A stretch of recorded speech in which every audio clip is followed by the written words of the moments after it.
Hello and welcome to the UFO Sightings channel.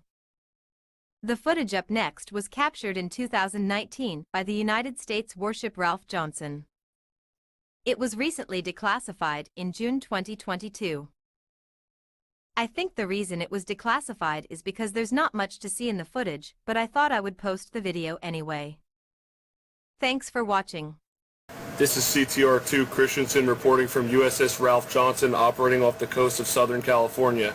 At 20:22 local time on 14 July 2019, one UAS approached USS Ralph Johnson from port side and passed forward to aft. The contact came within a CPA of 4 nautical miles.